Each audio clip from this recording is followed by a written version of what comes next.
I hate trends. The nail trends, it gets underneath my skin because I'm like, "Oh my god." Either it's been around for so long and it just people are hyping it up, or it's the Hailey Bieber glazed donut. Like, come on, it's just a chrome. Like, we've been doing this for years. Me specifically, I think that's where the artist part of me comes into it. I get a lot of my inspiration from nature and architect. I'm a legit a nail designer. So when people come to sit down in my chair, they're getting a piece of like art from me. Hello, everyone. Today we have the honor of hosting Olivia Reeves, who is a nail artist for over 11 years. Olivia, thank you so much for being here today. Thank you. Thank you for having me. Of course, and how I know Olivia is all the way back from high school. So I'm honored to have her here with us today. So thank you. So I'm going to go ahead and jump right into it. What made you get into becoming a nail artist or like a nail tech? Honestly, I think it chose me. I I Mhm. I remember from very probably about like 4 or 5 years old, like just taking a little nail file and filing my dad's nails. He would just let me do it. And my mom paint my nails and I would be like critiquing, like, yeah, you missed a spot right there. Chip it off, she didn't do it right. So I think it just kind of chose me. And then over the years, even throughout high school too, I would just paint little like those little press on nails, Mhm. decorate my own. So I feel like it just kind of chose me. I just kind of navigated through that. So like, yeah, this is what I really like to do. And So, when did it become something that, like, your passion or something you love to and turned into an actual career? ooh, that's a really good question. I feel like since it's always been there, Mhm.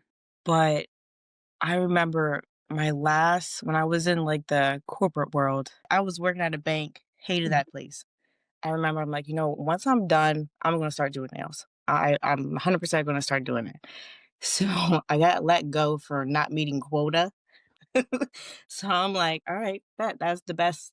That's the best thing that ever happened to me. I'm like, all right, bye. Like, thank you for letting me go because I feel like I would have never left on my own. So it was Mhm. that kick in the butt that I needed. And then it was like, all right, like, you really want this? Let's see how bad you really want it. Through a little bit of a struggle getting my license at first. I went to beauty school for 2 weeks, and I think it's just I didn't do enough of my research to get my license because in the state of Delaware you can either do an apprenticeship or go to school for it. Wow, I didn't know. So I paid to go to school, and for 2 weeks I didn't have an instructor. I'm like, I'm not paying. I just paid out of pocket to get Wow. smacked in my face. Yeah, I'm not doing this. Left 2 weeks. The owner of the school told me, she said, no Asian nail salon would ever apprentice you because you're not Asian. So good luck Wow. getting that. So that kind of motivated me. Mhm. Like someone telling me, you ain't gonna do that. You can't Mhm. do that. All right, watch me. 2 weeks later, I got into an Asian nail salon and they apprenticed me. So Wow. that kind of just like, all right, well, F it. I'm gonna just do it myself. Like you're gonna tell me no, I really want this. This is what I really want to do. For the state of Delaware, you can either obtain doing an apprenticeship to obtain your professional license for me to be a professional nail technician or go to schooling. So when you apprentice, the hours that you need are always doubled. So for if you're doing in Interesting. school hours, that's 300. I think it was back then it was like 300 hours. So if you're apprentice, you got to do 600 hours. Mhm. So I was honestly kind of fortunate that the place I went to, the nail salon that I apprenticed at, they actually paid me for it. Cause not, and it's Really? under it's up to the salon if they want to pay you or not. So I was actually kind of fortunate. So I had my oldest Roman at that time. So he was 1 when I started this. Now Mhm. he's 13. So Wow. just he kind of grew with me. Like Mhm. me starting my whole nail business. So that started that whole journey as soon as pretty much a year after he was born. But I did an apprenticeship to obtain my license. Within that apprenticeship, I had to do my hours twice because it was just a lot of like not doing enough of my research. I'm like, okay, all right. So I had to do twice the amount of time in apprenticeship because they were missing information, Mhm. documentation, like my high school transcripts. I'm like, this is a pain in the butt. But I think Oh, wow.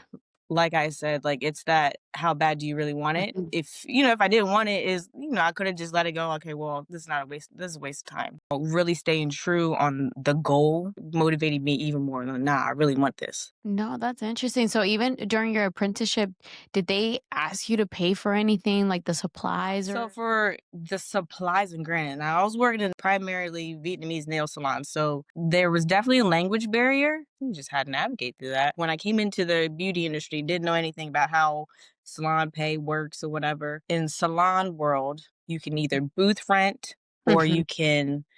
you're an employee. So when you're an employee, the whole establishment is supposed to provide you supplies or whatever. When you booth rent, you're practically your own business. You need to have your own insurance, your own Mhm. business license. You got your own supplies. You're just paying for that space.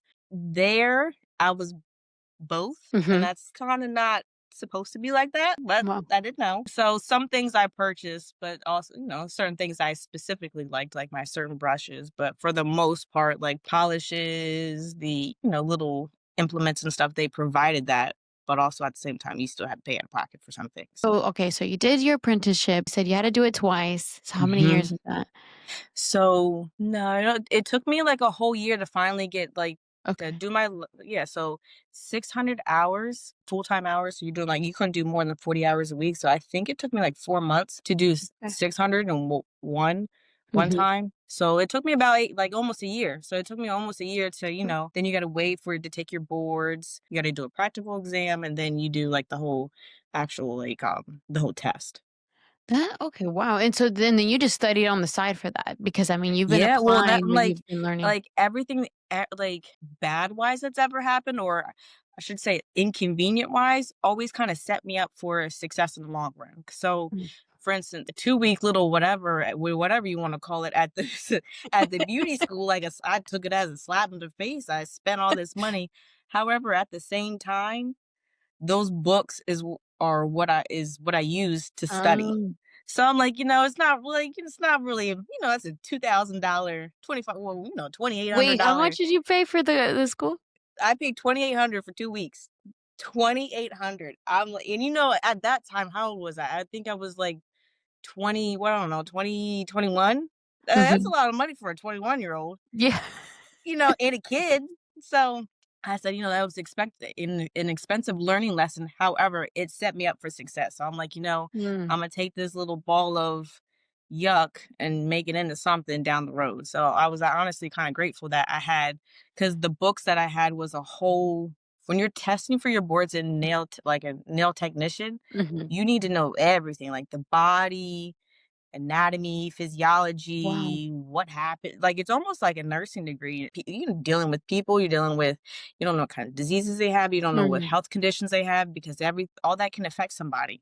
That's Or a good and even point. the next person, you don't want to spread germs. So you gotta be knowledgeable on that. So I'm actually kind of grateful that those 2 weeks to help, I got books out of that and like testing, like little testing booklets.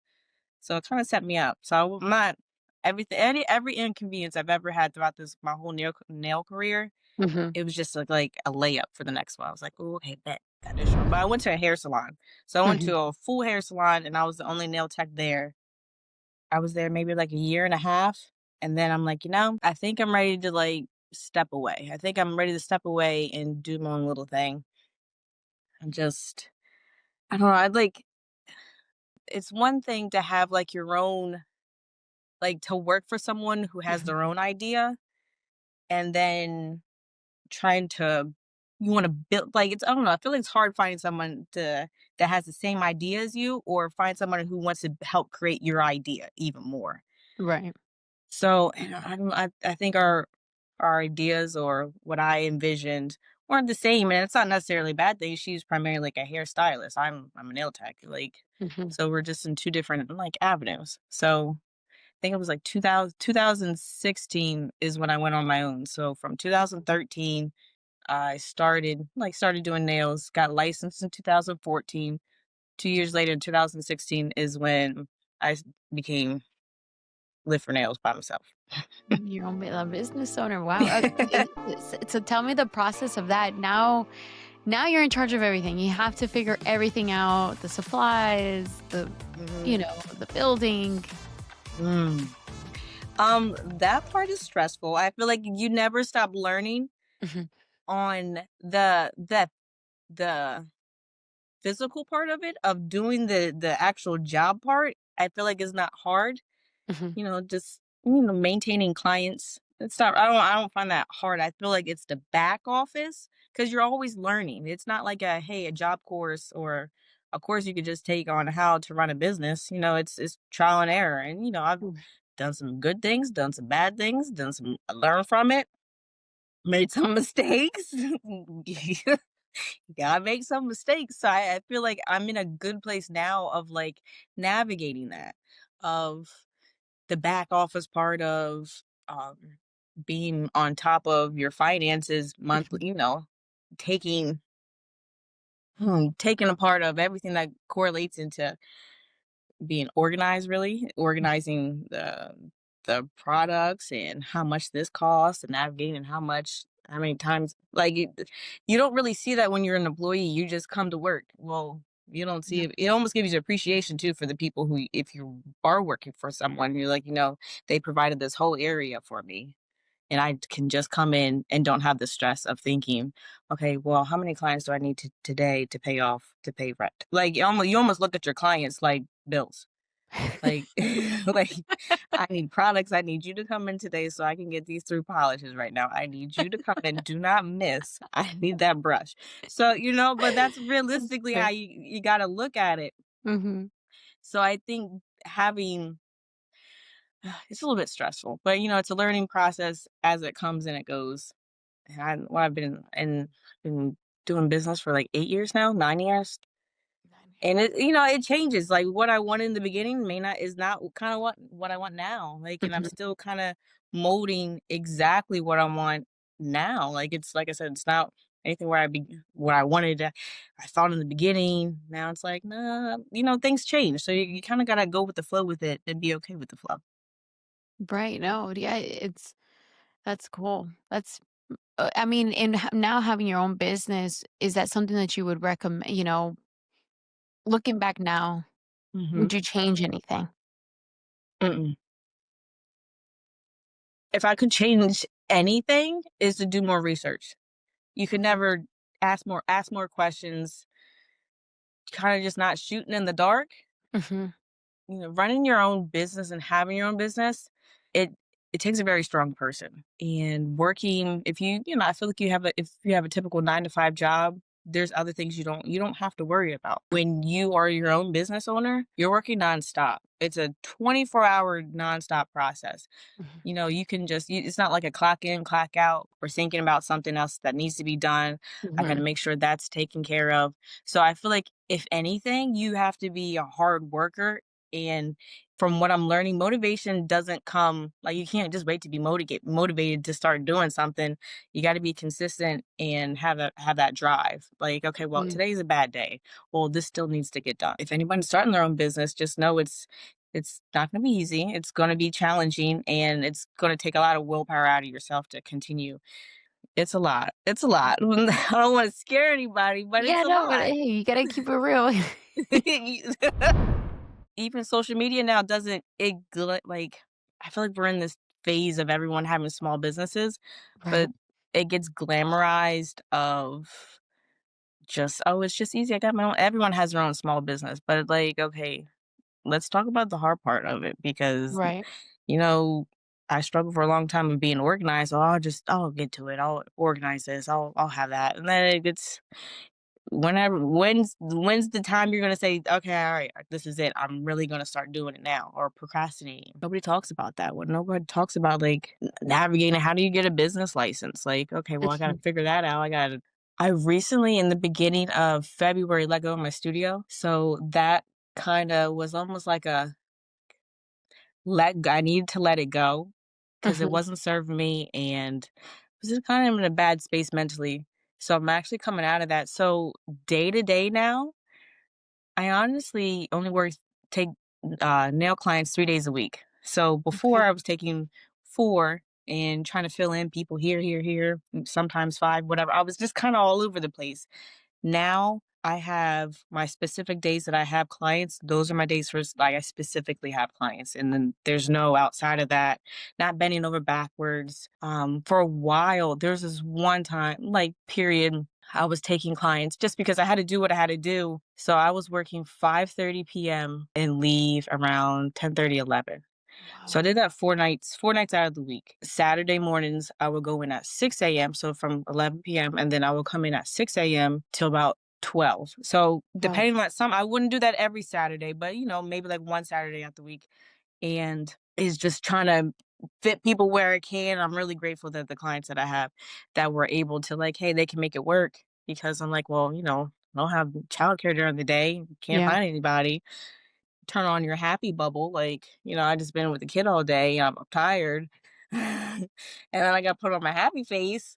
So it's exhausting. So, and I Wait, how think, many years did you do that? I mean, or how long did oh you do my that? How God. long before you burnt out?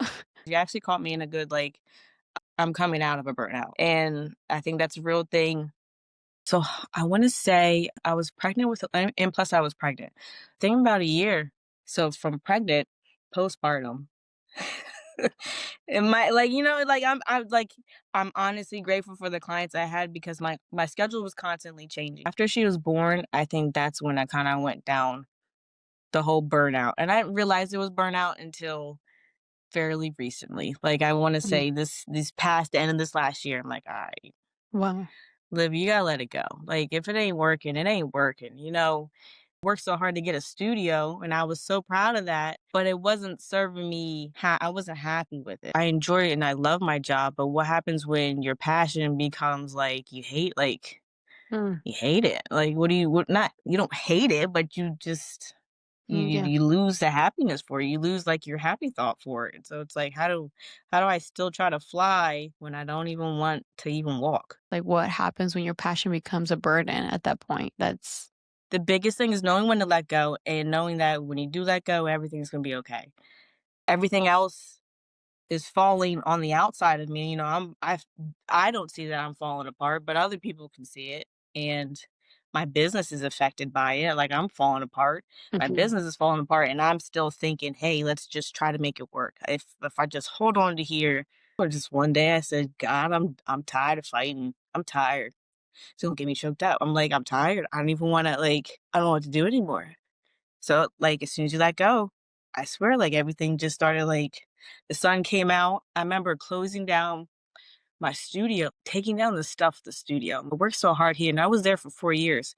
And I'm like, "Man, I worked so hard to be there, but I'm actually more happy to let go of it." Which is a weird thought to think. I'm like, "Dang, like, this is everything you really wanted." But then outside looking in, it's like people like, "Oh, dang, that's a really nice place." I'm like, "Yeah, that's the only thing I really like about it is it's nice, it's pretty because I decorated it, thank you." But I'm not happy, Yeah. and I think got stuck on even more on what other people would think, Mhm. and that's what kinda helped made me hold even more like, "Okay, well, this is all me thinking this is all I got. People are gonna think I'm a failure." Yeah. I'm thinking whatever, but then it's like I said, like, once I let go and wherever I'm going, I'm gonna be fine.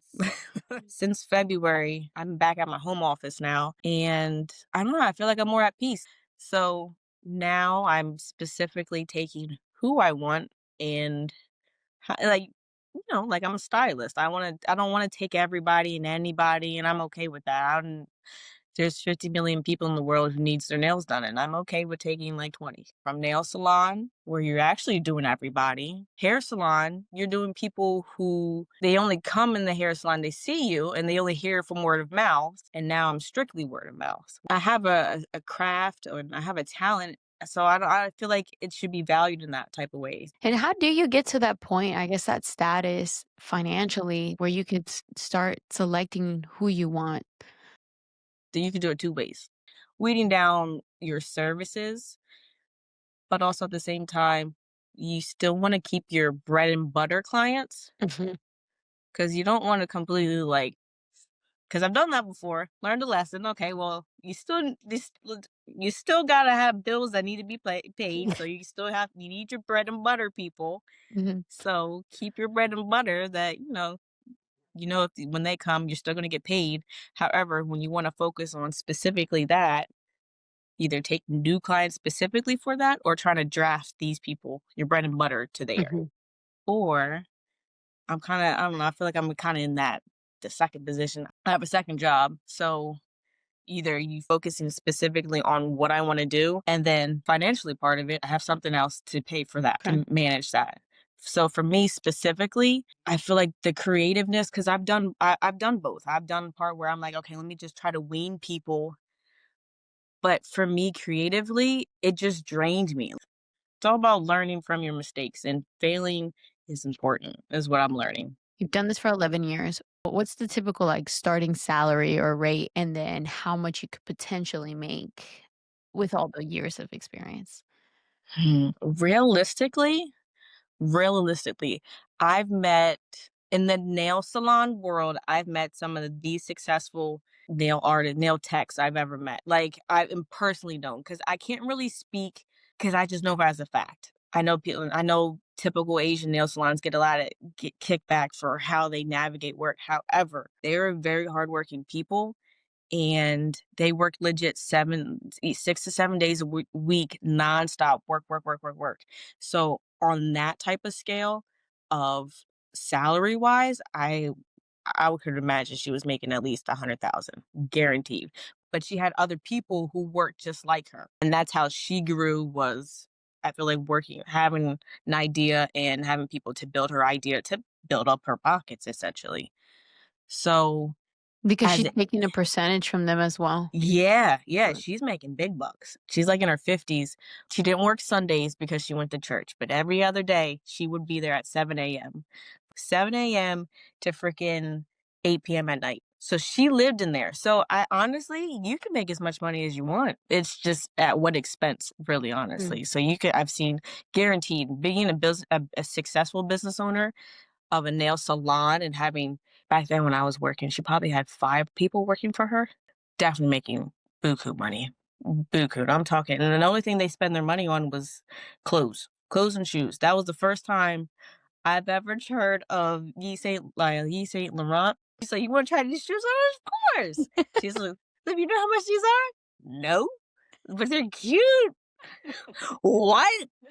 "Oh my god." Yeah. Buku money. I think You're they were like, like "Okay, you can 3,000. afford these."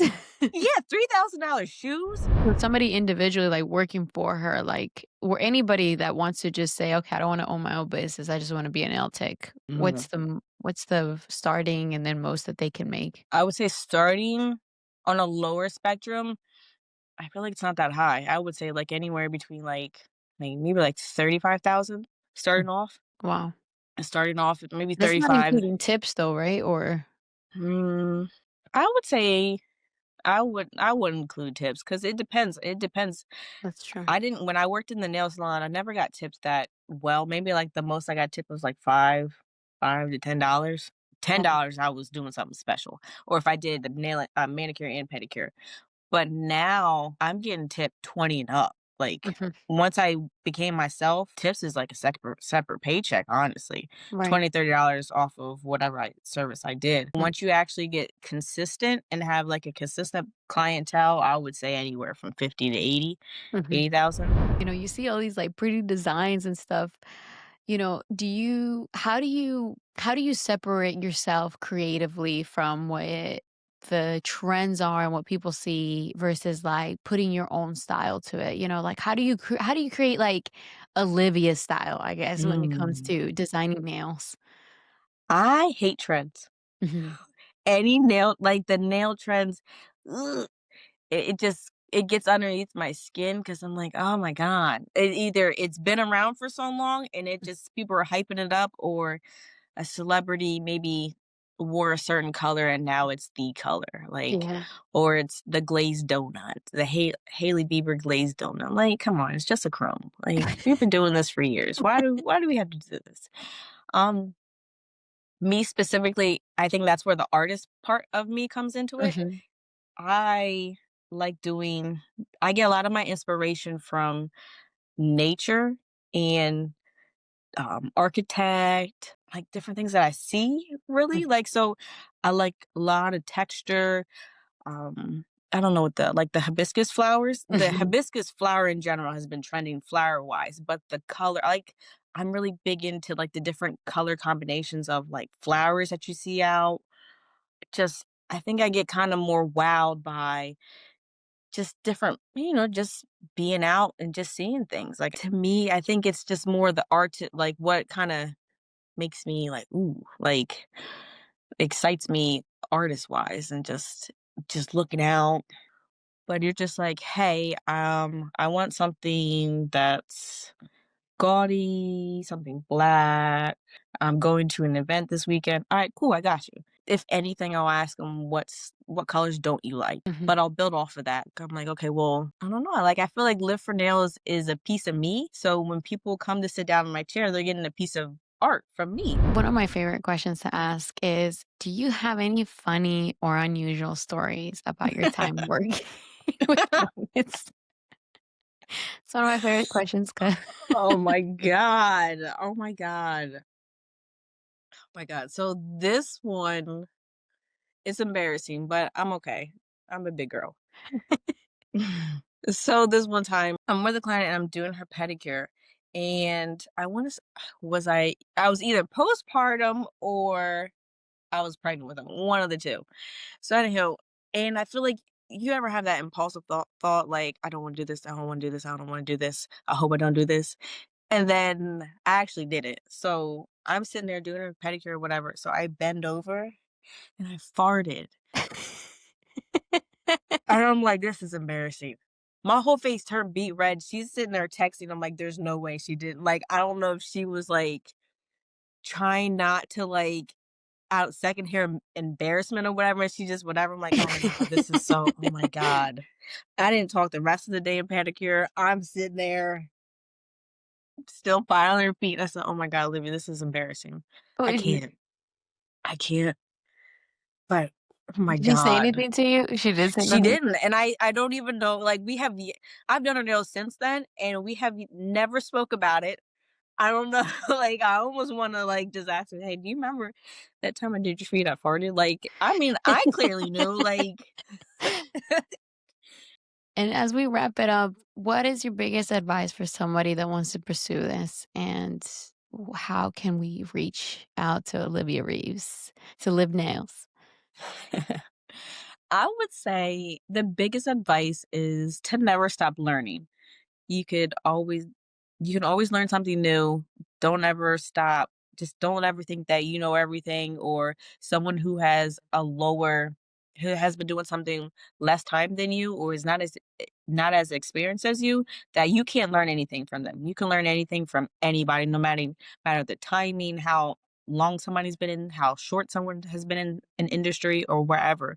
I think just being having that open mindset that I can learn from anybody Mhm, and being open to taking criticism from, someone shorter. I've taken criticism from people who haven't been in the industry longer than I am. So just being like well rounded and being able to adapt mhm. and I feel like being able to learn, never stop learning.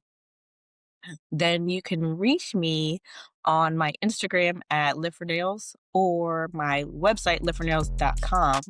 So you can reach me there or there. Thanks for clocking in with us. If you enjoyed the content, be sure to like, share, and subscribe. If you got a career you'd like to see, message us on Instagram. We're always listening. Till next time, it's time to clock out.